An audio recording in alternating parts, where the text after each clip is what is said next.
May 21st, and we're about to head into a very active weather pattern with near daily chances of rain for the area. First, let's take a look at what's happening out there, at least right now. This is looking to the north as the sun comes up over Rogers. Look at the wind going. We got some south winds out there today. The winds will be breezy as we head into the afternoon. The storms should start to work their way out sometime with daytime heating later this evening. The front eventually will break the cap, and that's what's going to cause all the widespread showers and storms to break out. So, what does it look like in terms of the surface chart today? Well, we know it's an active pattern, so what's causing it? Well, it's this front that's moving in and essentially stalling out. So this is what it looks like later today. The dark red colors indicating the areas with a higher likelihood of larger hail right along that front. We'll have storms ahead of the front. Not everybody's going to see them. There'll just be a handful. Storms along the front move through later on tonight as the front slides in from the north to the south. The severe weather threat will be highest along that boundary where that front's located. So we do have that threat of severe thunderstorms. Let me get back over to the radar real quick before we head back over to the computer model data, because I do want to take a look and show you what's going on here as far as the data is concerned.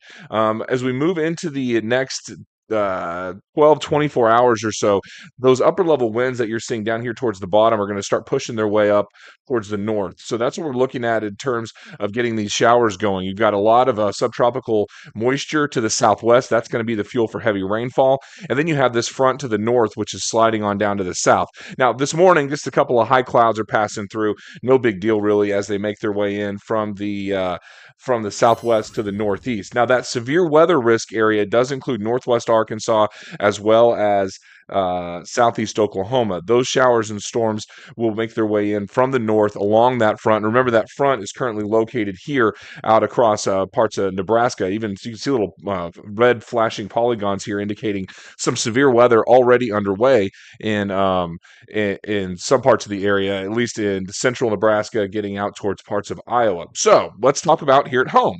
What's it going to look like as we go into the afternoon? Well, this is coming up towards about 2, 3 o'clock. So we're pretty much dry first part of the day. We don't start getting hints of seeing something develop till right around here. This is coming up on about 4 or 5 o'clock. Now, if this stuff right here in eastern Oklahoma and western Arkansas manages to develop, and it may not, but if it does, it would be severe with large hail. It'd also have a tornado threat with it if it's right along that warm front boundary.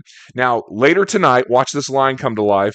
Here it is moving in, and then it just stalls out. So what time is this? So this is 11 o'clock, midnight, 1, 2, 3 in the morning. It just lingers. Watch the wave out to the west. This is Wednesday morning now. Another round of rain moves through. Watch what happens Wednesday afternoon. Another round of rain moves through. Look at this active pattern. I mean, it's just like somebody's got their thumb on like a garden hose and is just spraying us here for the next several days. Here's what I think is going to happen. We'll have a handful of storms late today on Tuesday. Overnight, we get storms. There'll be a severe risk. We'll have storms on Wednesday. I think the severe risk is a little higher tomorrow. The front's right on top of us, so we've got more winds changing with height, more shear, more chances of seeing some damaging winds or tornadoes. On Thursday, we'll see some scattered showers, although we might get a bit of a break on Friday.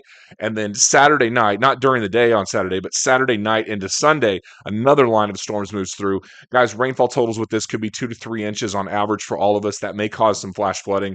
I think heading into Memorial Day, we start drying out around Memorial Day. Next week, that ridge of high pressure builds in. I'll talk about that in tomorrow's weather forecast across the southwest. Once that builds in, that's going to shut down our near daily rain chances. But it also puts us in that overnight complex mode that we typically get into in June, so this isn't actually that uncommon. This is about the time of year you would expect to see that setup. It's also going to crank our temperatures up, though. We're probably back in the 90s with a heat index in the mid-90s about 1 week from today. Overall, an active weather pattern. I'll try to be here with you guys during some of these severe events. There's going to be a lot of them, though, and I've got some other things going on this week, so we'll see how it shakes out. But stay weather aware and make sure and have a way to get weather information. There is going to be a lot going on in the next 7 days.